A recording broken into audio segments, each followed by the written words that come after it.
এই মাদ্রাসা পরীক্ষায় এই সিস্টেমে টানবেন, বৃত্তি পরীক্ষায় এই সিস্টেমে টানবেন, মনে থাকবে সবার।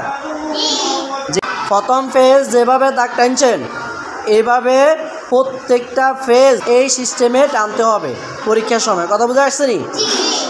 সময় বেশিক্ষণ লাগবে না, যখন শিখা হয়ে যাবে আপনাদের টানতে টানতে একটা অভ্যাস হয়ে যাবে না, তখন আপনাদের আর কষ্ট লাগবে না এবং অতি দ্রুত টানতে পারবেন। প্রথম এরকম কষ্ট লাগে।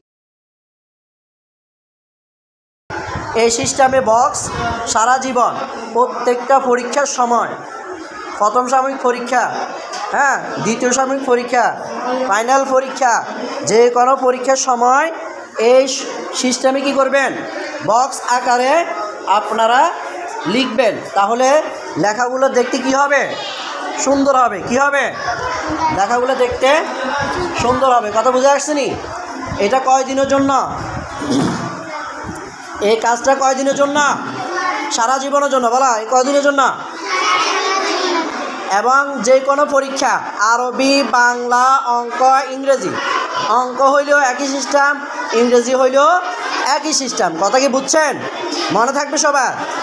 আর কোনোদিন বলা লাগবে? দাগ কোন দিক থেকে টানে খেয়াল করছেন নি? স্কেল কিনারে বসায় ভিতর সাইডে টানবেন, স্কেল কিনারে বসায় ভিতর সাইডে টানবেন, নিচের দিকে বসায় ভিতর সাইডে টানবেন, হ্যাঁ, উপরে বসায় ভিতর সাইডে টানবেন। প্রত্যেকটা দাগ ভিতর সাইড থেকে টানবেন, বাইরের সাইড থেকে নয়। বাইরের সাইড থেকে আপনি কীভাবে টানবেন? বাইরের সাইডে তো আপনি স্কেলে বসা রাখছেন, তা আপনি বাইরের সাইড থেকে টানার কোনো সুযোগ আছে? কথা কি মনে থাকবে সবার?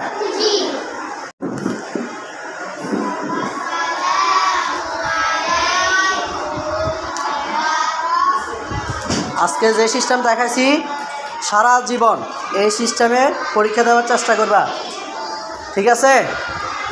যে কোনো পরীক্ষা, যে কোনো জায়গায়, বৃত্তি, সমাপনী, যে কোনো জায়গাতে এই সিস্টেমে সিকন স্কেলগুলো নিবা, স্কেল সিকনগুলো নিবা। কী নিবা?